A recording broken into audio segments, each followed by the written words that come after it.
Hai guys, kembali lagi bersama kami di Gainers versus Losers PT CGS CMB Sekuritas Indonesia.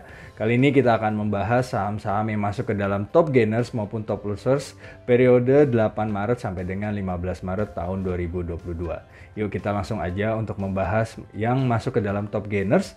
Ada saham MPPA, yaitu Matahari Putra Prima, yang dimana mengalami kenaikan cukup signifikan, yaitu 23,8% ke level 308. Dan kalau kita perhatikan katalis dari MPPA ini yakni Consilium Investment Management ini kembali menunjukkan ketertarikan nih terhadap saham MPPA, yang dimana kalau kita tahu bahwa Consilium ini memborong 12 juta lembar saham MPPA sepanjang periode 1 sampai dengan 2 Maret 2022. CGS CMB Sekuritas Indonesia mengcover saham MPPA dengan rekomendasi beli dengan target 800 ya secara jangka panjang. Jadi buat teman-teman yang fundamental bisa teman-teman perhatikan dari kami, yaitu bahwa kami mengcover saham ini dengan target jangka panjangnya 800 rupiah ya. Nah, sekarang kita langsung aja untuk masuk ke analisa teknikalnya. Nah, di sini kalau kita perhatikan teman-teman pergerakan MPPA pada tanggal 15 Maret 2022 ini bergerak turun ya 5%, dan kalau kita perhatikan pelemahannya sampai ke level 308. Nah, kalau kita lihat sebenarnya untuk kedepannya bagaimana untuk perdagangan kedepannya MPPA ini akan menguji level supportnya di 300-an ya. Jadi untuk saat ini apakah 300 kuat? Kalau misalnya jebol kira-kira bisa ke bawah lagi dengan level support short termnya di 286 ya. Jadi diperhatikan dua support ini, dan kalau ternyata 300 ini kuat, potensi untuk rebound masih cukup terbuka teman-teman, dengan posisi resisten di 350, dan harapannya sih supaya ngebreak 350 bisa melanjutkan naikkan kembali lagi sampai dengan 410 ya. Tapi secara perdagangan memang volumenya memang stagnan ya pada waktu pelemahan tanggal 15 dan juga tanggal 14 teman-teman, dan ini juga berkorelasi juga terhadap indikator OBV dan stokastik. Nah, semoga support 300 dan 286 ini menjadi support short term yang kuat ya, supaya bisa terjadi rebound kembali nanti ke depannya gitu, dengan resisten di 350 dan resisten kedua di 410. Demikian untuk saham gainers ya.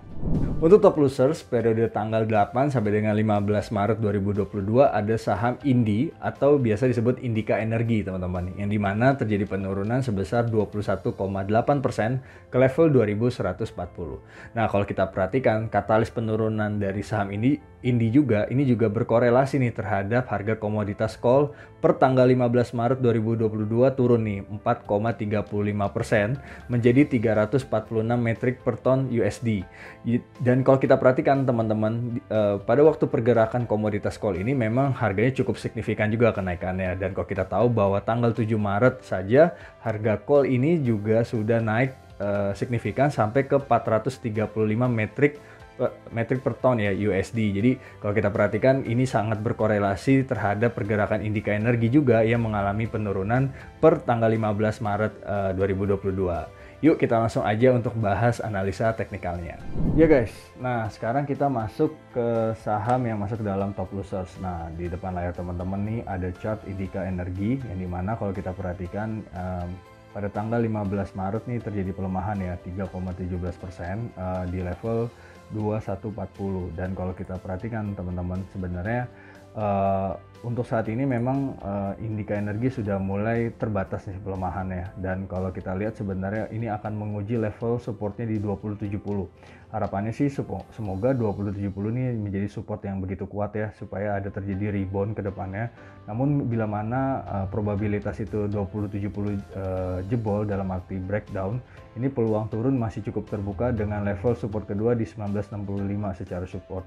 Nah, kalau ternyata probabilitasnya 2070-nya ini kuat, potensi untuk naik secara short term ke 2260 ini cukup terbuka ke depannya, dengan resisten 2260, resisten pertama, lalu juga ada resisten kedua, ini 2460 ya. Jadi teman-teman perhatikan dulu untuk di minggu ini apakah 2070 nih kuat nggak secara supportnya. Mudah-mudahan sih ada pola rebound ya, supaya bisa ada pergerakan short term, pergerakan naik secara short term ke 2260 dan juga 2460. Demikian saham dari top losers. Nah, untuk top value periode 8 Maret sampai dengan 15 Maret tahun 2022 ada saham Bank Mandiri atau kodenya adalah BMRI. Dan kalau kita perhatikan ini total transaksi ini sebesar 2,4 triliun rupiah, dan per tanggal 15 Maret 2022 Bank Mandiri ini berada di level 7.775. Nah, katalis Bank Mandiri ini memang kalau kita lihat belakangan ini adalah rencana akan membagikan dividen ini sebesar 16,82 triliun atau 360,64 per lembar saham. Dan kalau kita perhatikan teman-teman, total nilai dividen ini setara dengan 60% dari laba bersihnya tahun 2021. Dan kalau kita perhatikan untuk come dividennya ini adalah 18 Maret 2022. Kami juga mengcover saham Bank Mandiri secara jangka panjang, secara fundamental, di mana valuasi ini sebesar 7.700 untuk saham Bank Mandiri. Yuk kita langsung aja untuk bahas saham Bank Mandiri versi teknikalnya. Nah, ini adalah saham Bank Mandiri yang masuk dalam top value ya. Kalau kita perhatikan memang pergerakan Bank Mandiri ini cenderung lebih sideways, tapi arahnya ada penguatan ya.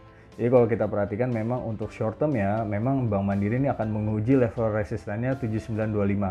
Harapannya sih kalau kita perhatikan terlepas dari support 7700 yang udah jebol, dalam arti sudah di teritori 7775 pada perdagangan 15 Maret.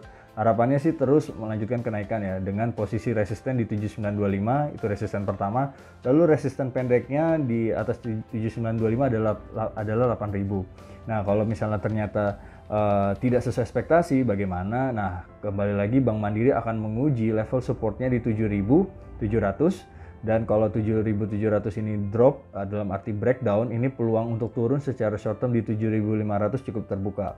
Tapi sembari untuk level supportnya 7.700 ini kuat, saya rasa pemikiran untuk uptrend dalam arti short term masih cukup terbuka ya, dengan level resisten yang teman-teman lihat di 7925 dan juga 8000. Demikian untuk saham Bank Mandiri. Sekian gainers versus losers periode 8 Maret sampai dengan 15 Maret tahun 2022. Sampai jumpa pada gainers versus losers selanjutnya. Yang muda, yang berinvestasi.